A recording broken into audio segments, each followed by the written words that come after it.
नमस्कार दोस्तों। तो इस वीडियो में हम लोग देखने वाले हैं कि फैक्टर एनालिसिस एसपीएसएस में किस तरीके से परफॉर्म किया जाए।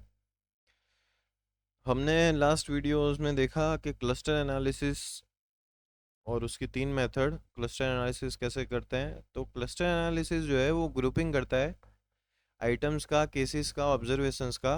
और फैक्टर एनालिसिस जो ग्रुपिंग करेगा वो करेगा वेरिएबल्स का। और हायरार्किकल क्लस्टर एनालिसिस जो है उसमें हम लोग वेरिएबल्स का भी ग्रुपिंग कर सकते हैं, लेकिन फैक्टर एनालिसिस उसके लिए ज़्यादा सूटेबल है।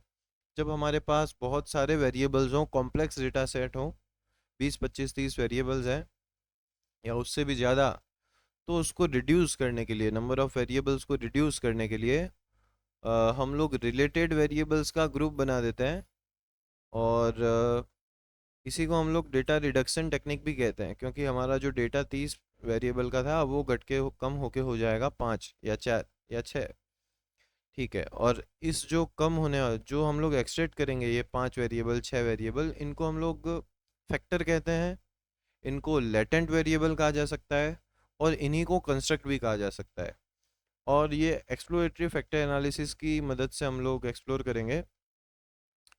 और उसके बाद हम लोग उस पर CFA, कन्फर्मेटरी फैक्टर एनालिसिस, जब एक डेटा का स्ट्रक्चर मीन्स ये कोई 5 इंडिकेटर्स हैं, वेरिएबल्स हैं, और वो किसी एक कंस्ट्रक्ट में कंट्रीब्यूट करेंगे, मिलके पांचों एक कंस्ट्रक्ट बनाएंगे।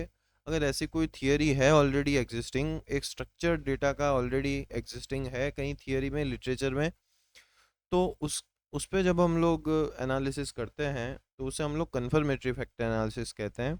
और वो स्ट्रक्चरल इक्वेशनल मॉडलिंग का पार्ट है। उसको हम लोग एमोज में या फिर स्मार्ट पीएलएस में अप्लाई कर सकते हैं, यूज़ कर सकते हैं। कुछ कीवर्ड्स हैं जैसे कि फैक्टर लोडिंग।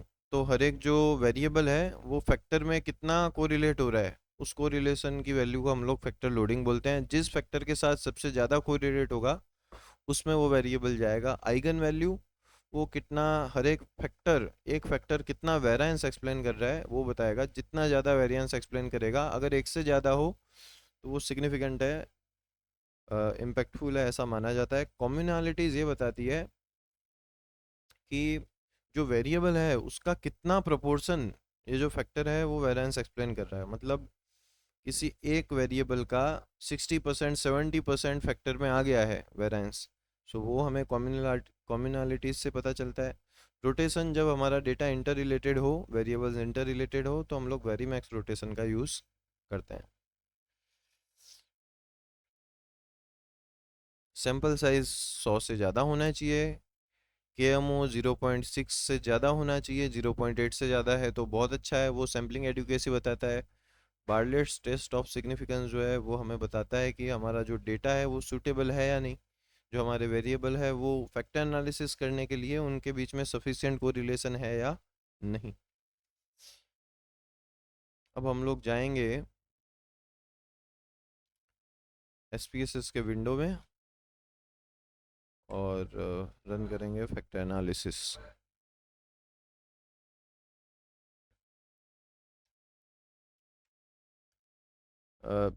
ये हम लोग आ चुके हैं SPSS विंडो में, और आप देख सकते हो वेरिएबल व्यू। यहाँ पे फिन 1 2 3 4 5 6 ये जो दिया हुआ है, ये हम लोग 15 तक लेते हैं। फिन 1 to 15, और ये 1 to 15, ये हमारे पास 15 वेरिएबल्स हैं। इसको हमें कम अगर करना है तो देखते हैं, एनालाइज में जाएंगे। एनालाइज में डायमेंशन रिडक्शन में जाएंगे और फैक्टर, आपको दिख रहा है, फैक्टर पे क्लिक करेंगे और मैं यहाँ पे रीसेट कर देता हूँ। सो फिर हमारा 1 to 15 हमें लेना है।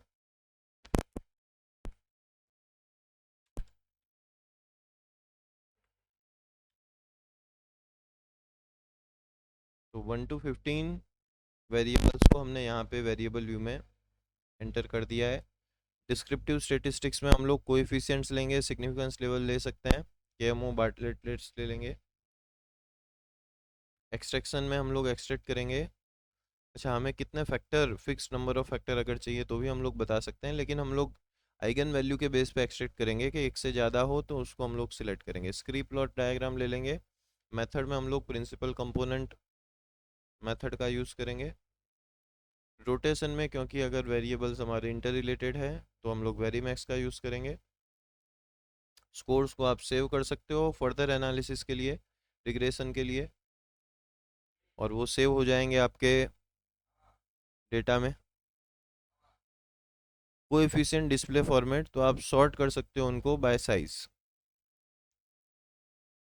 और अब हम लोग ओके पे क्लिक करेंगे और आप देख सकते हो हमें आउटपुट लोड हो रहा है और आउटपुट मिल चुका है। यह है कोरिलेशन मैट्रिक्स और यह है KMON Bartlett's test. Kaiser Meyer Olkin measure, ये सैम्पलिंग एडिक्वेसी का मेज़र है। अगर ये 0.8 से ज़्यादा है तो ये बहुत ही अच्छा है। तो आप देख सकते हो 0.844 है, it means there is a strong sampling, बहुत ही अच्छी सैम्पलिंग एडिक्वेसी है, मेरिटोरियस सैम्पलिंग एडिक्वेसी है, सैम्पल एडुकेट है। बार्टलेट्स टेस्ट ऑफ स्पेरिसिटी के अंदर जो पी वैल्यू है वो 0.00 है, it means null hypothesis is rejected, और यहाँ पे ये सिग्निफिकेंट है। इसका मतलब जो हमारा डेटा है वो सिग्निफिकेंटली, हमारे जो वेरिएबल्स हैं वो सिग्निफिकेंटली इंटर रिलेटेड हैं, को रिलेटेड हैं, कि उसके ऊपर फैक्टर एनालिसिस रन किया जा सके। तो ये डेटा की सूटेबिलिटी, सैम्पलिंग एडुकेसी यहाँ से हमें पता चल रहा है। ये कॉम्युनैलिटीज़ है, आप देख सकते हो इस वेरिएबल में एक्सट्रैक्शन कॉम्युनैलिटी 0.5, 0.5, 0.6, 0.6। अगर ये 0.4 से ज़्यादा हो तो बेहतर मानी जाती है, और 0.7 से ज़्यादा हो तो बहुत अच्छी मानी जाती है, और 0.9 या उससे ज़्यादा है तो बहुत ही अच्छी है। सो जितनी ज़्यादा हो वैल्यू उतना अच्छा है। 0.4 से ज़्यादा है तो हम लोग उसको एक्सेप्ट कर सकते हैं, सिलेक्ट कर सकते हैं ऐसे वेरिएबल्स को। सो ये कॉम्युनैलिटी 0.771 ये दिखा रहा है कि ये इस वेरिएबल का 0.771 जो वेरिएंस है वो इन फैक्टर्स में रिफ्लेक्ट होगा, वेरिएंस एक्सप्लेन होगा। अच्छा, हम लोग टोटल वेरिएंस एक्सप्लेन टेबल देख लेते हैं।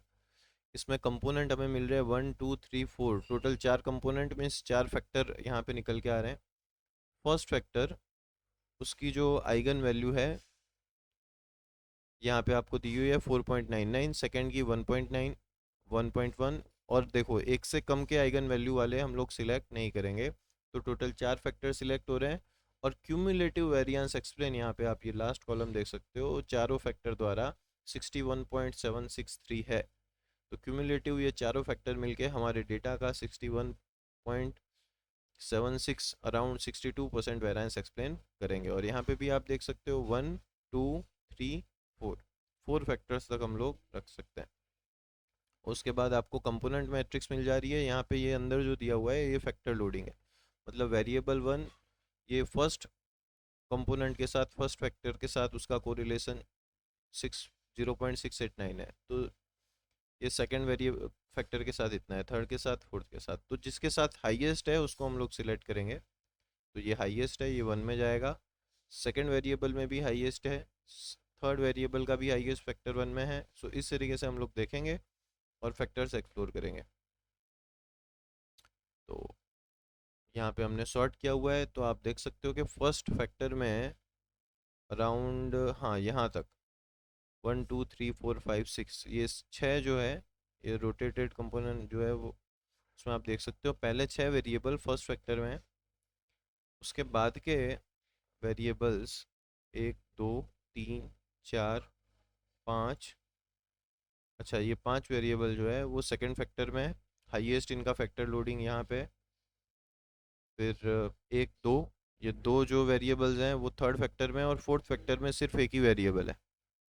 सो इस तरीके से हम लोग फैक्टर वाइज वेरिएबल्स ढूंढ सकते हैं, और एक फैक्टर में कौन से वेरिएबल है वो आइडेंटिफाई कर सकते हैं, और उन फैक्टर को हम लोग एक नाम असाइन कर सकते हैं, नाम दे सकते हैं बेस्ड ऑन वो कौन से वेरिएबल उसके अंदर इंक्लूडेड हैं उन सबको कंसिडर करके। और वो नाम हमें SPSS नहीं देगा, वो नाम हमें खुद से देना होता है, वो हमारी स्टडी, हमारी रिसर्च के अकॉर्डिंग वो नाम दे सकते हैं।